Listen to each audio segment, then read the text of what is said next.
Mas, como dizia, encerramos na semana passada a série Dilemas da Vida e hoje, 1º de dezembro, vamos iniciar uma nova série, né?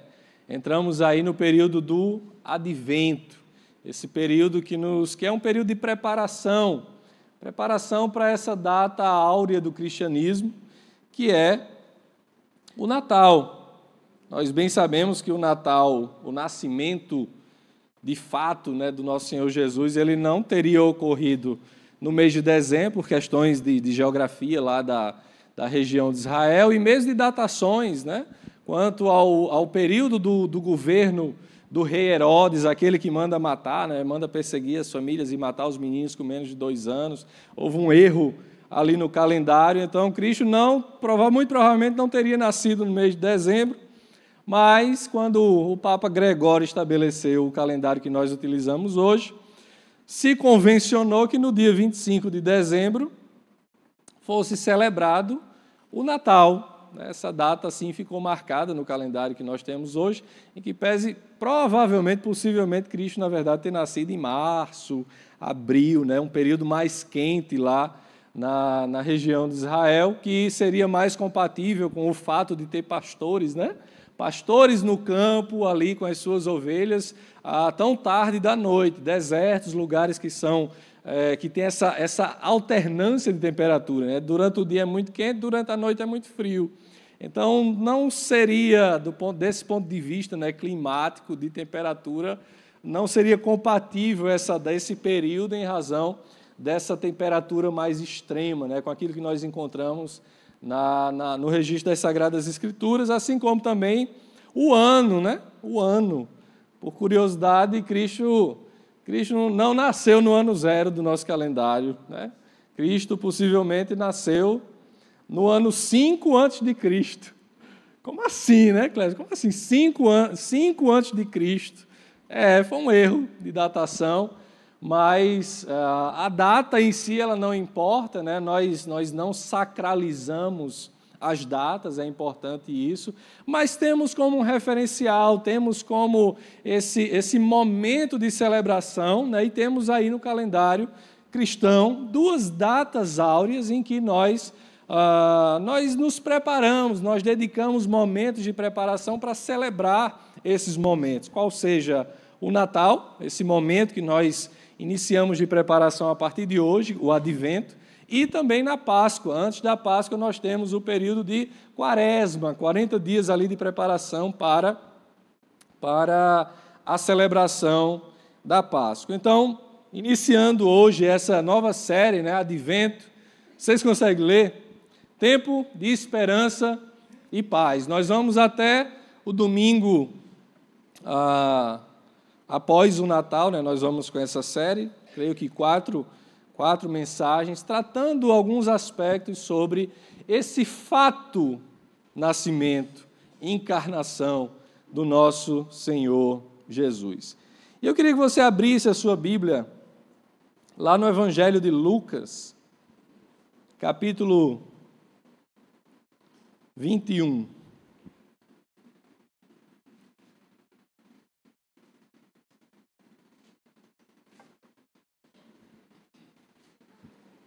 Lucas 21,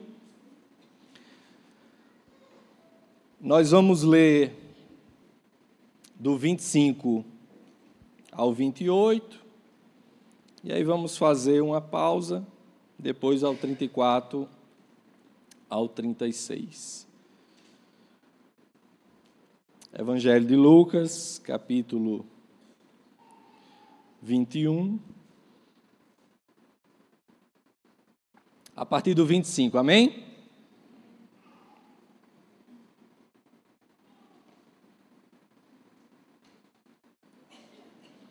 Só eu que não estou amém, porque é na outra página.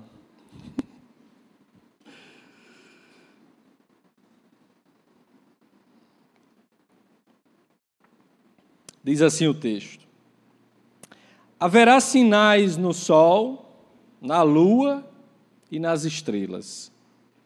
Na terra, as nações estarão em angústia e perplexidade, com o bramido e a agitação do mar. Os homens desmaiarão de terror apreensivos com o que estará sobrevindo ao mundo, e os poderes celestes serão abalados. Então se verá o Filho do Homem vindo numa nuvem, com poder e grande glória. Quando começarem a acontecer essas coisas, levantem-se e ergam a cabeça, porque estará próxima a redenção de vocês. Até aqui, fazer uma pausa, depois nós voltamos e lemos o trecho seguinte. Clebson, mas esse texto ele está falando da segunda vinda de Cristo, é isso mesmo. Esse texto está falando da segunda vinda de Cristo e não da primeira. O evangelista Lucas é aquele que, até por profissão talvez, ou por uma dedicação a mais, é aquele que traz mais detalhes acerca de diversos momentos da vida de Jesus. É aquele que vai fazer uma pesquisa aprofundada, já tendo bebido, sim, do evangelista Marcos, e registra fatos, e registra alguns acontecimentos no seu evangelho, também lá no livro de Atos dos Apóstolos, que são inéditos, que nós não encontramos nos demais evangelhos sinóticos, como Mateus e Marcos. E quando ele fala do nascimento de Cristo, ele traz detalhes da infância, ele vai narrar acerca de como se desenvolveu, né, ali períodos da própria adolescência de Cristo. É o único entre os evangelistas sinóticos que traz esses detalhes. E mais do que isso, ele dedica aqui na porção final do seu evangelho também esse registro que nós não encontramos de forma mais detalhada, mais abrangente nos demais evangelhos sinóticos, acerca desse momento que antecede a traição. Esse momento na quinta-feira da paixão, antes de ser traído, o Senhor reunido com os seus discípulos, ele registra aqui alguns diálogos, onde os evangelistas eles começam a perguntar, né, ou melhor, os apóstolos eles começam a perguntar: Senhor, mas como será, né, o fim dos tempos? Como será o futuro? O que vai nos acontecer? O que nós devemos esperar? E Cristo ele inicia no capítulo 21, após trazer ali algumas referências sobre aquilo que a gente conhece como a oferta, né, da viúva e a oferta de pessoas que tinham mais condições. Cristo inicia traçando ali um paralelo entre aquele que tem um coração no reino de fato e aquele que não tem, e a partir disso começa a falar o que vai acontecer posteriormente, apontando qual é o destino de um, aquele que é de fato, que vive, que tem um coração no reino, e aquele que não tem, aquele que vive alheio à vontade do Senhor. Ele começa a trazer evidências, né? Se a sua versão que você utiliza é a NVI, a partir do versículo 5, vai estar aí registrado o sinal do fim dos tempos. O sinal do fim dos tempos. E Cristo começa a discorrer sobre eventos, né? Eventos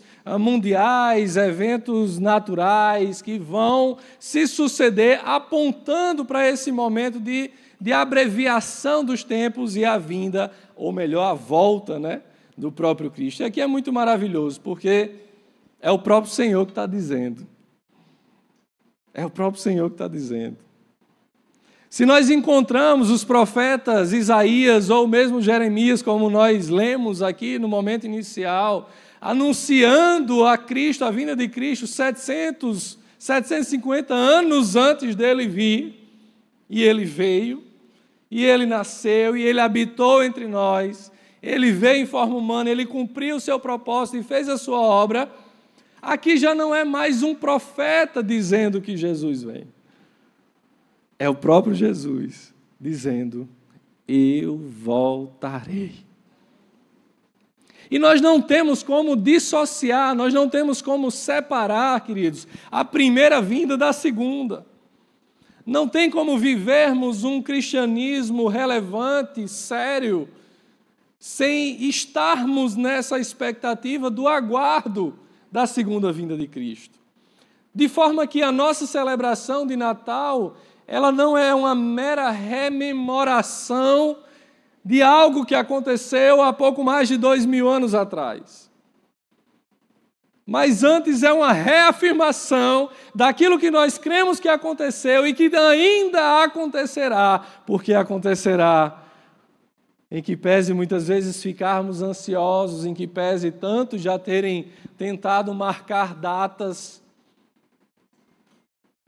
tentado prever o dia e a hora que Cristo vai voltar, vivemos, a igreja do Senhor vive na certeza de que Ele voltará e consumará todas as coisas.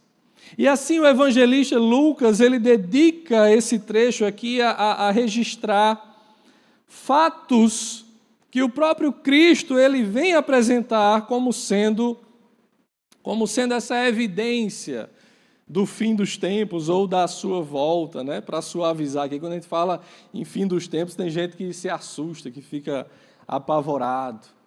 Mas antes, gente, de nós adentrarmos aqui especificamente em cada um dos versículos, é importante, né, rememorarmos, né, o significado desse momento de preparação, como que cada texto bíblico que nós vamos estudar ao longo desse período vai nos conduzir nesse processo de preparação para que celebremos de fato com convicção, para que celebremos de fato com as bases bíblicas corretas e assim vivamos o Natal que devemos viver para além das luzes dos enfeites, né, para além, enfim, de tantas coisas que nos cercam. Então, Advento ele tem essa perspectiva de chegada, né? Advento é algo que vem, e nos sugere, nos aponta essa preparação, esse caminho, e foi algo que os cristãos começaram a celebrar por volta do ano 5 depois de Cristo.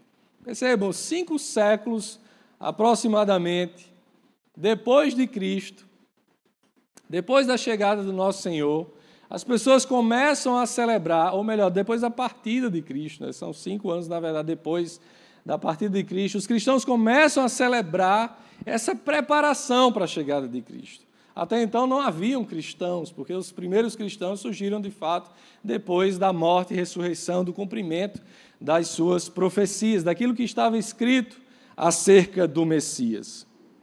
Então inicia esse movimento de preparação ao longo dos séculos que a igreja ela vem replicando, que ela vem repetindo, né? Não apenas dentro do contexto católico, mas diversas igrejas no mundo, também cristãs evangélicas que seguem, né, esse procedimento, que separam esse momento para reflexão, que separam esse momento para meditarem de forma mais detida na obra do nosso Senhor, na vinda do nosso Senhor, para que tenhamos essa celebração de forma mais efetiva. O Advento, portanto, ele nos lembra sobre a alegria, ele nos faz celebrar a vinda do Rei dos Reis, do Senhor dos Senhores, do Emanuel. É um momento em que muitas pessoas dedicam-se um pouco mais à oração, ou mesmo reservam momentos, né, de solitude, de reflexão, as disciplinas espirituais. Faça isso, nós incentivamos a igreja sempre a essas práticas.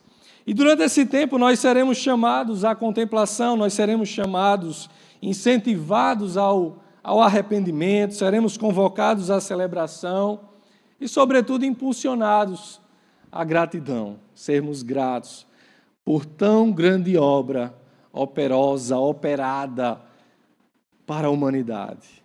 O Deus Emanuel, Ele se fez homem, né? Ele veio, Ele se esvaziou de si mesmo, dos seus atributos, e habitou em nosso meio. Em meio à humanidade pecadora, rebelde, obstinada, mas não poupou esforços. Isso é amor. Então, como disse, não há como nós separarmos, porque a primeira vinda ela está diretamente ligada à obra definitiva que Cristo veio a realizar no mundo. A primeira vinda, ela é caminho para a segunda vinda. Desde o Antigo Testamento, nós temos diversas afirmações pelos profetas acerca do dia do Senhor. O dia do Senhor que nos fala sobre a manifestação de juízo de Deus sobre a humanidade. Sobre o derramar, da repreensão do Senhor, seja quanto ao povo de Israel ou mesmo ao longo da história, o Senhor operando a sua tratativa com o seu povo. Mas há um dia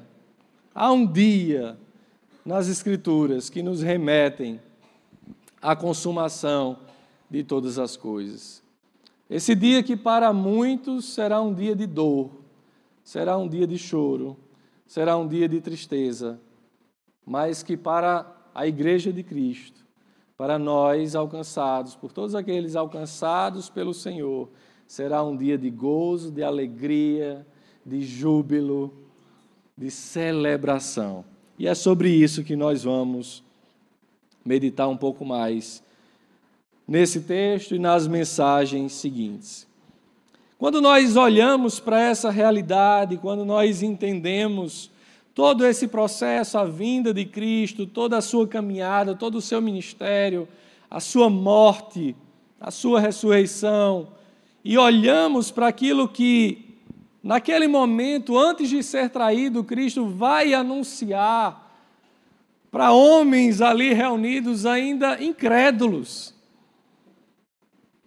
Havia certamente a incerteza quanto à própria morte de Cristo. Cristo ainda não havia sido crucificado.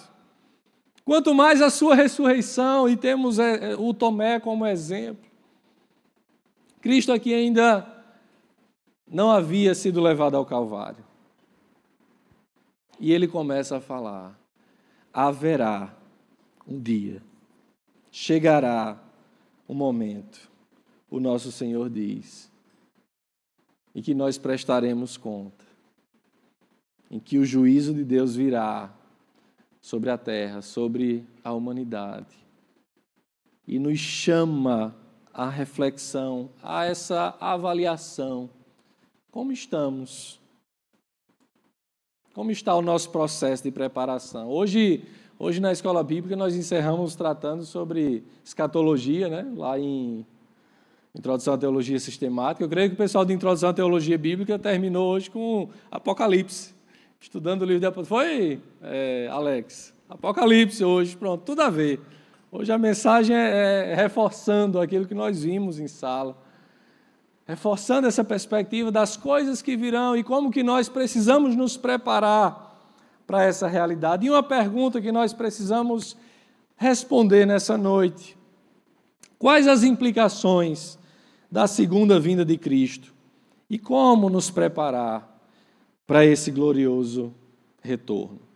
Você tem se indagado sobre isso? Você tem se preparado quanto a isso? Cristo já veio, fato consumado, não tem quem mude a história. Alguns talvez duvidem da sua ressurreição, mas é fato, ele veio. E aguardamos o cumprimento de uma outra promessa, a sua volta. Que implicações isso tem para as nossas vidas? O que isso me faz pensar? É interessante porque a igreja primitiva ela vivia na expectativa de algo breve, de algo que seria imediato. Havia ali o senso de urgência em todas as coisas. E me parece que ao longo do tempo esse senso de urgência foi se perdendo. Nós fomos nos acomodando. Jesus está demorando, Jesus não voltou ainda. Jesus vai demorar muito ainda, ele não vai vir agora. Por que eu vou me preocupar com isso? E ele fala, porque aqueles que verdadeiramente estão nele se preocupam com isso. Porque aqueles que verdadeiramente vivem uma nova vida, ressignificada pela sua primeira vinda, se preocupam e esperam a sua volta. Essa é uma realidade da igreja, queridos. E a primeira implicação que nós tiramos do texto quando nós lemos os primeiros versículos sobre os sinais que o próprio Senhor nos aponta acerca desse momento, desse seu retorno, né? Trazendo esses fenômenos aqui, sinais no sol, na lua, nas estrelas, na terra. As nações estarão em angústia, perplexidade, o bramido, a agitação do mar, os homens desmaiarão de terror, apreensivos com o que estava sobrevindo ao mundo, e os poderes celestiais serão abalados. A primeira coisa que nós precisamos firmar nos nossos corações acerca dessa realidade é que o mundo caído receberá o juízo de Deus pela sua iniquidade. O mundo caído receberá o juízo de Deus pela sua iniquidade. Isso é algo que precisa inquietar os nossos corações, isso é algo que precisa nos incomodar diante da realidade daqueles que vivem alheios ao Evangelho. Diante daqueles que vivem alheios à verdade, ao fato Cristo Jesus. Isso não pode nos levar a um senso de comodismo, de apatia em relação ao outro. Tantos à nossa volta, nossos familiares, amigos, vizinhos, colegas de trabalho, pessoas que experimentarão o juízo de Deus pela sua iniquidade, uma vez que não confessem a Cristo como Senhor e Salvador das suas vidas. A palavra nos afirma que quando Ele voltar, todo joelho dobrará e toda língua confessará que Jesus é o Senhor. Crentes ou não, todo joelho se dobrará e toda língua confessará. Mas será tarde demais para aqueles que não creram. Será tarde demais para aqueles que não entenderam, que talvez até ouviram, mas deixaram para lá, porque estavam muito ocupados com os seus afazeres, com as suas vidas, ou correndo atrás do que quer que seja, não reconhecendo o Senhor como Senhor das suas vidas, como sendo a razão da sua existência. Em que pese ser algo duro, queridos, mas é uma realidade, em que pese ser algo pouco falado nas igrejas, pouco se fala sobre juízo, sobre a ira de Deus, que vai ser derramada, que virá, assim como veio ao longo da história, como disse. O que foi o dilúvio? A ira de Deus sobre a humanidade, em razão de um povo rebelde, obstinado. O que foi o exílio assírio, o exílio babilônio para o povo de Israel? Foi a manifestação de juízo de Deus sobre aquele povo rebelde, obstinado. Deixa eu dizer uma coisa para a gente, não fique com medo não. Quando Jesus voltar vai ser pior para aqueles que não creram. Vai ser pior. Nós falávamos hoje, em sala de aula sobre o lago de fogo, misericórdia. Misericórdia, Cléber, lago de fogo. Pois é, às vezes nós mesmos, igreja do Senhor, precisamos ser lembrados dessa realidade. Precisamos olhar para essa realidade para inquietar-nos, para sairmos da inércia e dizer: Senhor, me leva a alcançar os meus, a falar, a propagar o teu amor, o teu evangelho, a dizer que Cristo já veio, que há uma graça, que há um amor acolhedor, que o Natal das luzes não podem ofuscar a luz daquele que brilha eternamente. Nós somos a luz do mundo. A luz que precisa brilhar está em mim, para além das luzes e dos enfeites que estão nas nossas casas. Você tem brilhado, você tem resplandecido o brilho do Senhor. Temos vivido dessa maneira, nessa perspectiva. O mundo foge dessa realidade confrontadora. É muito mais fácil viver o evangelho coach. Sabe? O estímulo, a perspectiva, você consegue, vá lá, faça. O Senhor é contigo. É muito bom dizer isso. Por outro lado, é muito difícil falar de julgamento. Não somos nós juízes. Aqui não há um salão repleto de julgadores, pelo amor de Deus.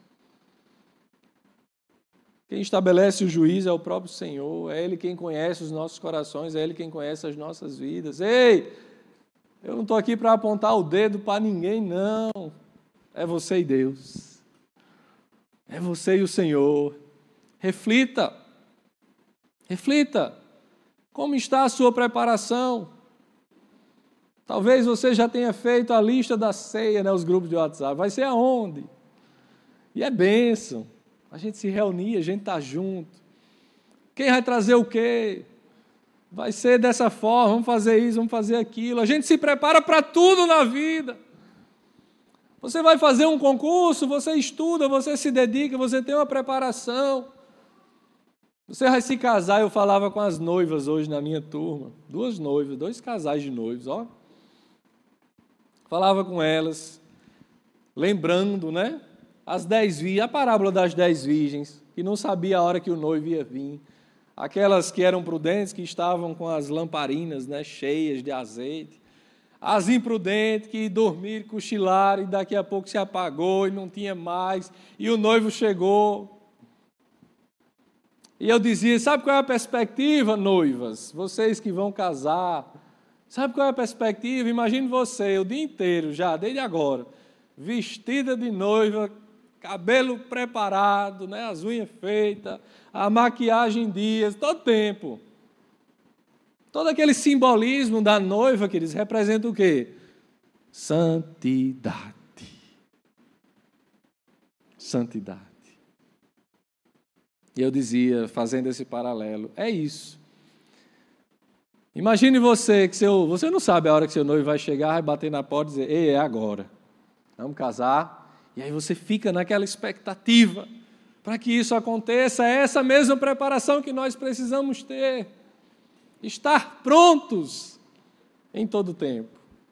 Atentos, não distraídos com o mundo à nossa volta, com os fatos à nossa volta, nem mesmo os acontecimentos à nossa volta, que precisam apontar, que precisam ser entendidos como sinais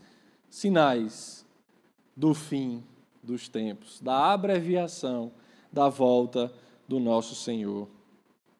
O apóstolo Paulo, escrevendo a Timóteo, na sua 2ª carta, capítulo 4, versículo 3, ele diz, pois chegará o tempo em que não suportarão a sã doutrina, ao contrário, segundo os seus próprios desejos, juntarão para si mesmos mestres que lhes digam o que os seus ouvidos, coçando, desejam ouvir. Ajuntarão mestres para si mesmos. As pessoas querem ouvir o que lhe agrada, o que lhe afaga o ego, né? O que é bom, o que me traz comodismo. É muito bom dizer Jesus te ama. É muito bom dizer, né, que o Senhor tem um propósito na sua vida, que o Senhor tem vitória para você, sabe, que o Senhor vai te honrar. Eu creio em tudo isso. Mas não é só isso. Eu creio também num Deus que requer de mim santificação. Eu creio num Deus também que me repreende, que me corrige. Eu creio num Deus também que opera juízos sobre a iniquidade. É esse Deus, nós não podemos, sabe, particionar um Deus próprio, escolher as características do Senhor que nós queremos. É esse Deus aqui que eu quero, e nós às vezes moldamos esse Deus. O Senhor, Ele é santo, santo, santo, santo, santo. E é o mesmo Deus que é amor, amor, amor, amor. E que é justiça, justiça, justiça, justiça, justiça. É o mesmo Deus que veio e que virá. A mensagem de Jesus é de um retorno em que, ao contrário da sua ação de misericórdia e graça, perceba, a primeira vinda de Cristo ela é revestida de misericórdia e graça, salvífica, de doação, de entrega sobre os pecadores arrependidos. Agora será, na segunda vinda, de manifestação da ira de Deus contra os que resolveram andar segundo seus próprios desejos. Não temos como fugir disso, não temos como nos esconder da verdade do Evangelho, não temos como particionar a Bíblia. Dizer que cremos nos primeiros capítulos de Lucas, que vão narrar acerca do anjo, da visita do anjo, do anúncio a Maria, da gravidez, da gestação, da visita a Isabel, do nascimento virginal, do seu desenvolvimento enquanto criança, adolescente, chegando na fase adulta, o seu ministério, os milagres, e fecharmos os olhos, achar que não vai ter um depois. Que o mesmo Deus misericordioso, amoroso, que derrama graça sobre as nossas vidas, virá julgar o mundo com sua justiça. E não é porque ele é mau, como alguns eventualmente dizem, afirmam, pensam. É porque ele é justo. Aleluia.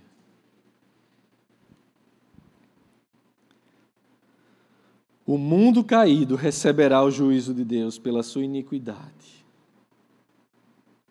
Mais do que isso, versículo 27, nós lemos: então se verá o Filho do Homem vindo numa nuvem com poder e grande glória. Ponto 2, se você quiser anotar, o retorno de Cristo será triunfante, apresentando a todos os olhos o seu infinito poder. O retorno de Cristo será triunfante, apresentando a todos os olhos o seu grande poder. Hoje em sala nós conjecturávamos, sobre como que vai ser. Teve uns irmãos que disseram, não, ele vai aparecer em todo canto, Em todo canto vai ser visto a gente a olho nu. Aí outro, eu pensando, hoje em dia tem tanto meio tecnológico, todo mundo está filmando, hoje em dia é fácil você ser visto em todo canto dessa maneira. Aí não sabe como vai ser, a palavra diz que todo olho verá. Todo olho verá, é uma verdade, o Senhor virá. Entre as nuvens, mais do que isso, contrariando aquilo que alguns afirmam. Não, o Senhor vem em espírito. Tem essa doutrina herética por aí. O Senhor, ele vem em espírito. A volta de Jesus é em espírito. Ele não vai ser como as pessoas pensam. Ei, o que a Bíblia diz é que todo olho verá. Atos capítulo 1, quando Cristo ascende aos céus e as testemunhas estão olhando para os céus, vendo ele subir, os anjos afirmam, da mesma forma que o viram subir, ele voltará. E agora Lucas, ou o próprio Cristo, está nos dizendo que ele virá entre as nuvens. Não tem nuvem na minha cabeça, não. Para aqueles que entendem, essa volta na perspectiva apenas espiritual, apenas numa perspectiva de ideia, de pensamento.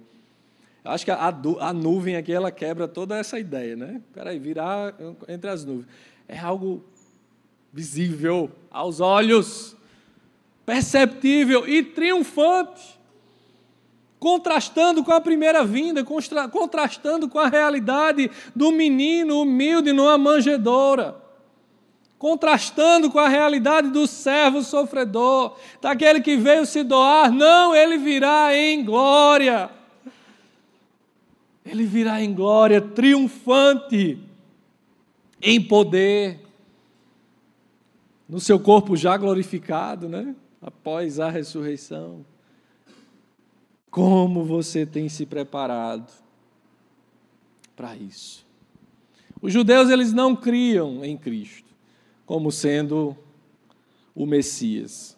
Eles aguardavam alguém que viesse com grande poder, com grande autoridade, talvez montado num cavalo branco, com uma espada afiada, que fosse destronar o Império Romano, restabelecendo Israel, a linhagem de Davi ao trono, e a partir dali pudessem continuar. Não foi isso que aconteceu. Os planos humanos foram frustrados, ficou todo mundo ali. E agora, né? Não é esse aí não, vamos esperar outro. Aí a palavra agora nos fala, ei, ele vai vir de novo, vai dessa vez vocês esperem, viu? Ele veio em graça, ele veio em misericórdia, ele veio em amor, ele veio em humildade. Ele veio para salvar perdidos, pecadores. E depois ele vai vir para julgar. Se prepare. Qual será a sensação? Eu não vou ter essa sensação, eu espero que ninguém aqui tenha essa sensação. Qual será a sensação daqueles que o negaram, daqueles que o rejeitaram, daqueles que não o receberam, ao testemunhar a sua volta? Qual será a reação dos incrédulos, dos ateus ou de tantos outros, ao testemunhar com os próprios olhos o Jesus das Escrituras voltou? Que reação terão? Perceber que aquele que foi zombado, né, se mostrou responsável por determinar a vida e a morte, porque tudo pertence a Ele. E não haverá mais oportunidade, não vai ter mais. Para onde eu vou correr? De quem eu vou me esconder? O que é que eu faço agora? Já era. Misericórdia, Senhor. Tem misericórdia. Tem misericórdia, Pai. Nos usa para alcançar o mundo perdido. O quadro ele se reverterá. O menino humilde que se apresentou na manjedoura, aquele que foi rejeitado pelos seus, que não foi recebido pelo seu povo, que foi humilhado, que foi açoitado, que foi pregado na cruz. Olhei para a cruz aqui, ainda não tem a cruz. Que foi humilhado, que foi rejeitado, açoitado, crucificado. Ei, o quadro vai mudar. Ele vai vir em glória e poder. Ninguém o deterá. E Ele manifestará o seu poder, a sua justiça. E Ele julgará os povos, dando a cada um conforme a vida, conforme a realidade, conforme as suas experiências. Entendendo, queridos, que ninguém é condenado porque Deus é mau. Quero frisar isso aqui. Aqueles que são condenados o são em razão dos seus próprios pecados. Isso se chama responsabilidade humana. Deus ele não decide condenar ninguém. Deus ele não deseja a condenação de ninguém. Grave isso. Aqueles que serão condenados, aqueles que sofrerão castigo eterno, o serão em razão dos seus próprios pecados, da sua própria responsabilidade. Por outro lado, soberanamente, por manifestação de vontade, da sua graça, do seu favor imerecido, aí sim ele decide salvar aqueles que lhe aprouver. Isso é amor. E a justiça operada do outro lado não exclui o amor manifesto mediante a sua graça. O quadro se reverterá. Se verá o Filho do Homem vindo numa nuvem com poder e grande glória. Terceiro aspecto que nós precisamos gravar diante dessa realidade da volta de Cristo, aquilo que nós também chamamos como parousia, né? Quando você ouvir esse termo, parousia, uma palavra diferente, que reflete, que retrata, que expressa, na verdade, que trata sobre a segunda vinda de Cristo. Tá certo? E o terceiro aspecto, nós precisamos firmar nos nossos corações sobre essa realidade, sobre essa verdade. Cristo voltará, é que os que são fiéis já não mais sofrerão, mas agora passarão da esperança para a certeza da redenção. O versículo 28 diz: quando começarem a acontecer essas coisas, levantem-se e ergam a cabeça, porque estará próxima a redenção de vocês. Levantem-se e ergam a cabeça, porque estará próxima a redenção de vocês.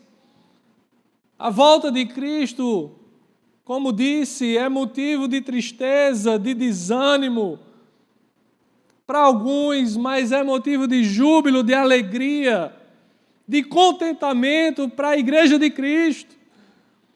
Precisamos erguer as nossas cabeças, precisamos olhar para esse fato, para essa promessa e dizer: Maranata, vem, Senhor Jesus, eu quero estar contigo, eu quero a tua presença, eu quero os teus braços. Precisamos encher o nosso coração de esperança diante dessa expectativa que vai se cumprir. Pois, como disse, se aquilo que o profeta anunciou aconteceu, quem dirá aquilo que o próprio Deus afirmou? Ele voltará, Ele nos trará a redenção. E aqui, queridos, a redenção, ela não se reveste do aspecto da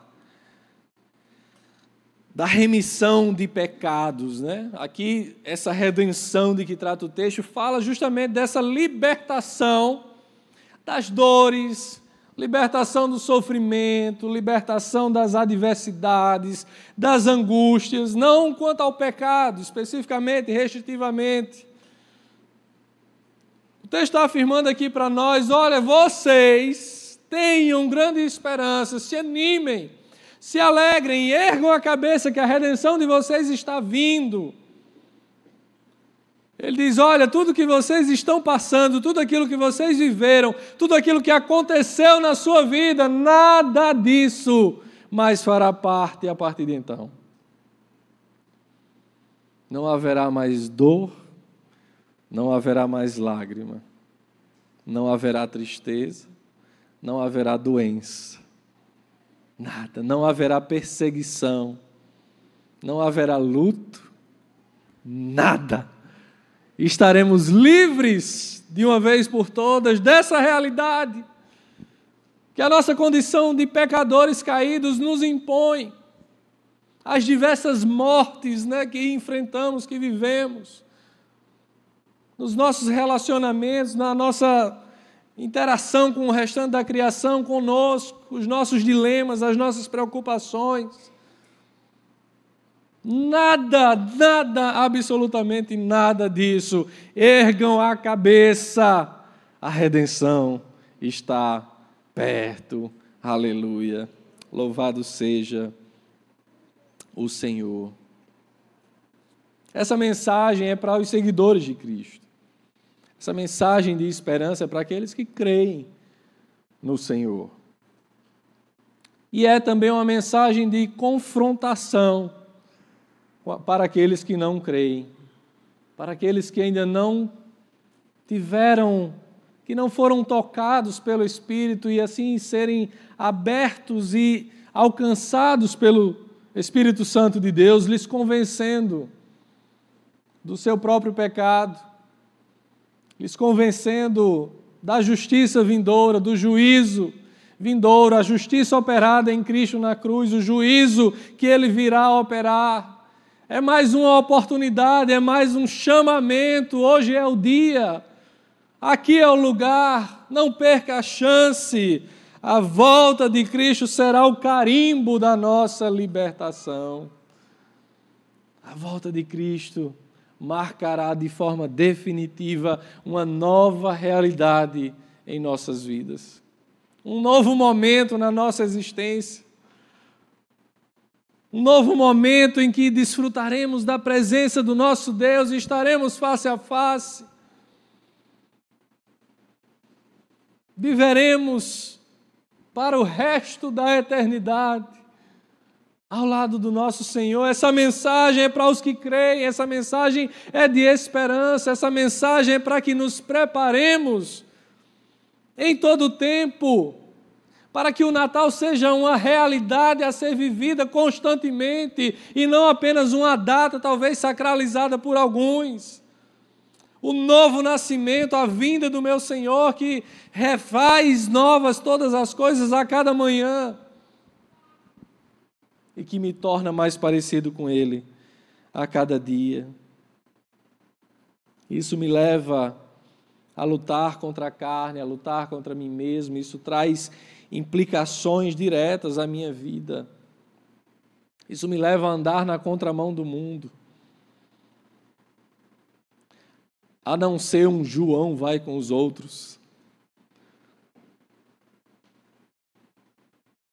Sabe, a não ser influenciado por qualquer vento de doutrina. A não ser influenciado por aquilo que agrada ao meu coração, porque o meu coração é enganoso. Ele não me prega peças. E bem sabemos que muitas vezes nos colocamos em situações difíceis por cedermos, por abrirmos a brecha, por querermos o caminho mais fácil. Jesus não escolheu o caminho fácil. O Senhor não escolheu o caminho fácil. Eventualmente a gente ouve, né? Deus poderia ter destruído tudo e feito tudo de novo. Eventualmente a gente ouve isso. Talvez esse caminho fosse o mais fácil. Talvez, não quero aqui conjecturar, mas as pessoas falam, né? Talvez esse fosse o caminho mais fácil, não foi o caminho que ele escolheu. Ele escolheu levantar um povo, para que desse povo o seu filho viesse, encarnasse, desse testemunho, fosse crucificado, pagasse o preço pelos pecados passados, presentes e futuros de uma humanidade rebelde, caída, para que mediante aquele sacrifício perfeito pudéssemos ter vida e vida plena e vida abundante. Não foi fácil. O caminho não foi fácil. Não busquemos as facilidades. Não busquemos os atalhos. Não busquemos desviar o caminho. Precisamos andar, trilhar no caminho correto.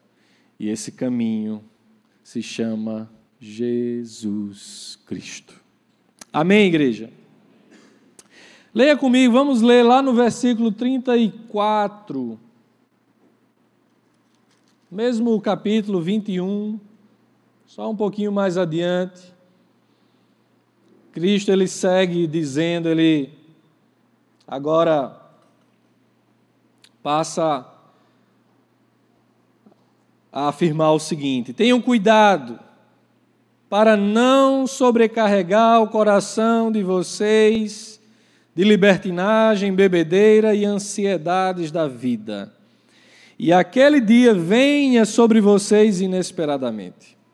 Porque ele virá sobre todos os que vivem na face de toda a terra.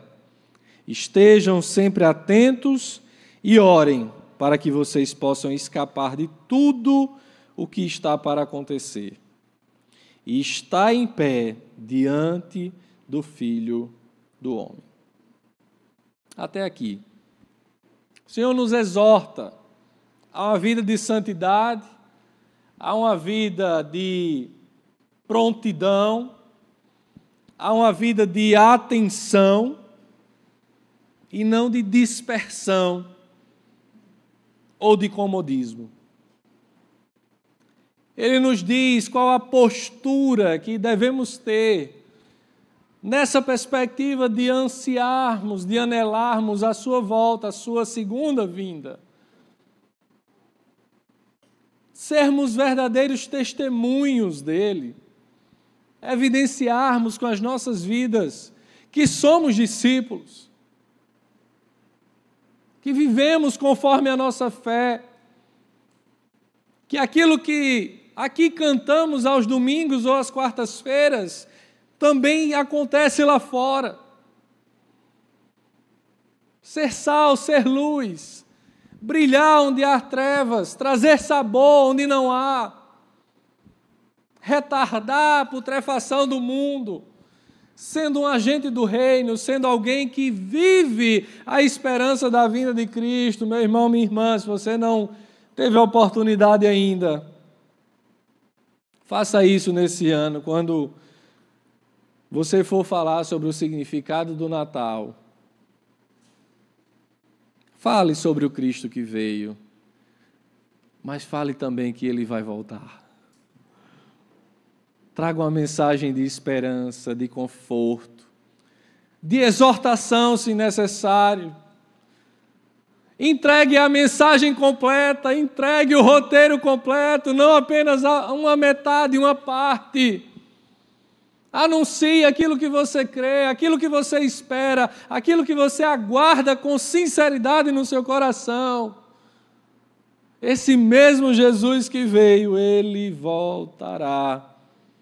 E Ele requer de nós proatividade.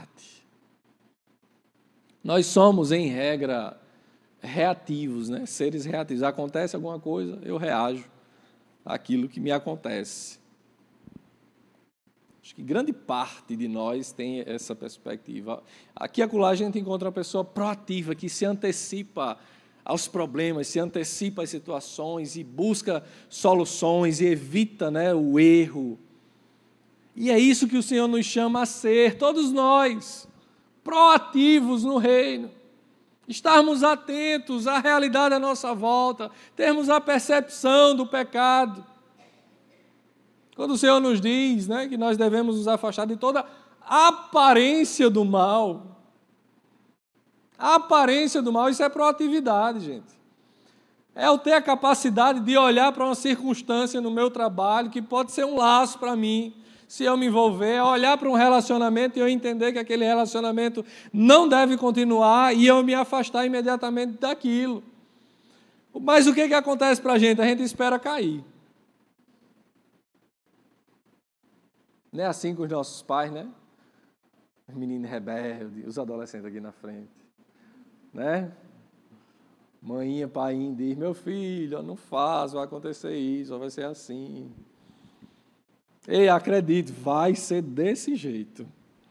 Sabe por que eles dizem? Porque eles já viveram.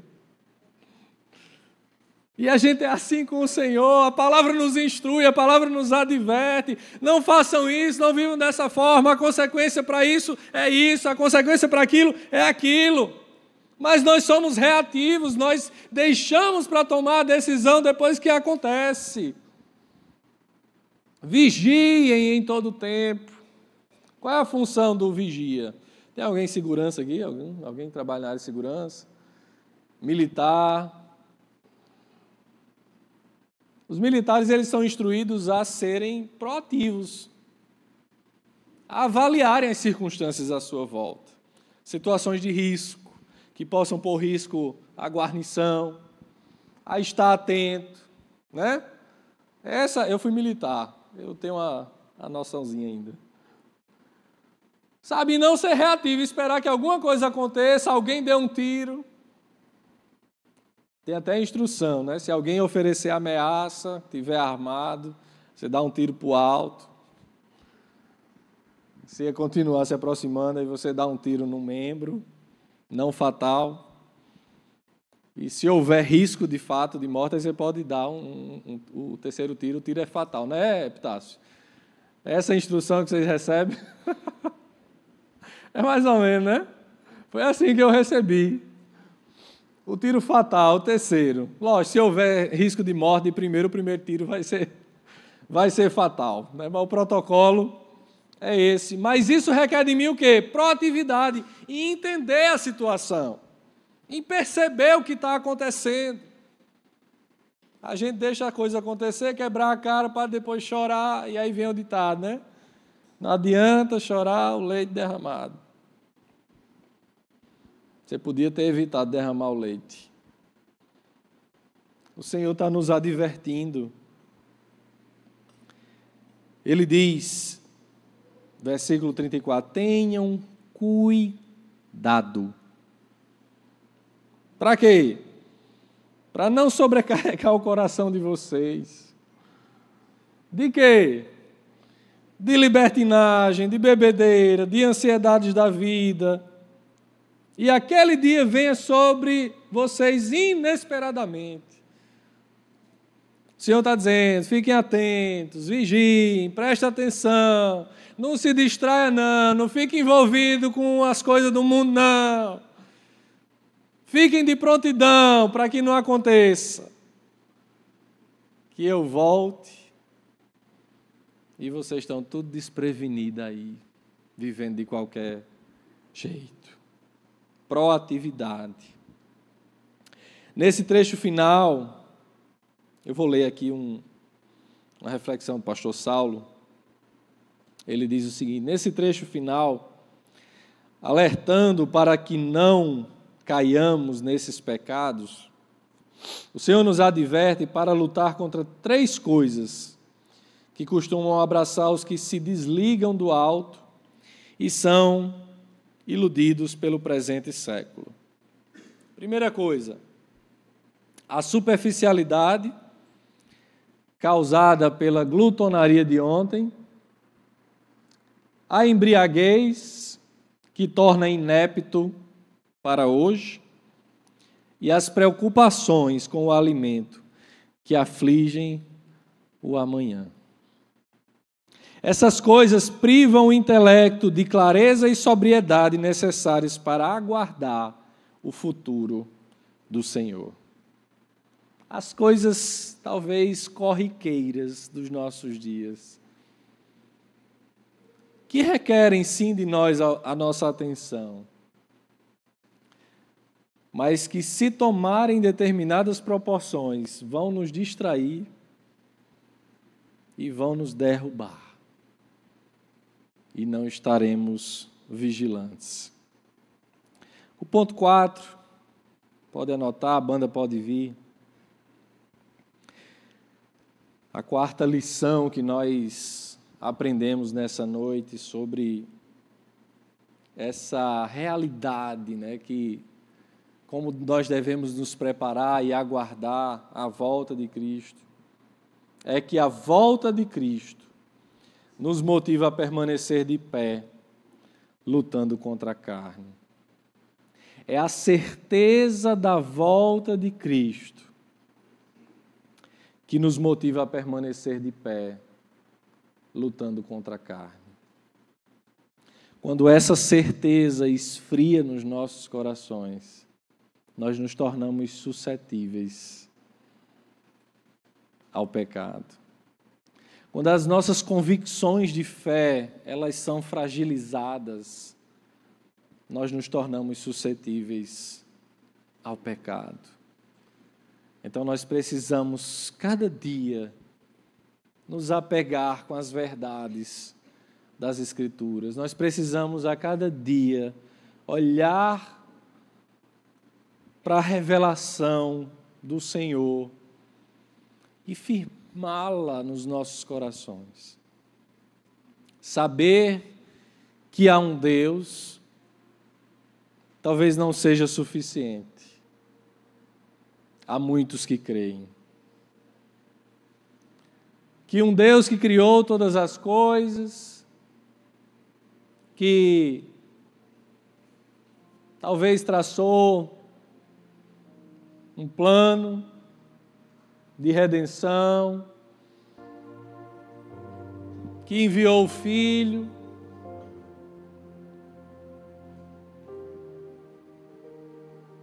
talvez ainda não seja suficiente,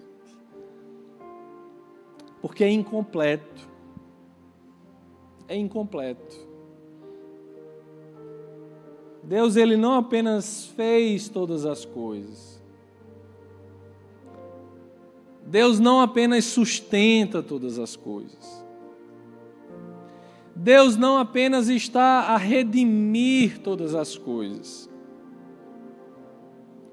Ele o fez de uma determinada maneira.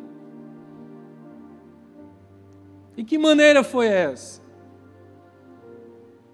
Como disse, não foi uma maneira fácil, não foi um atalho.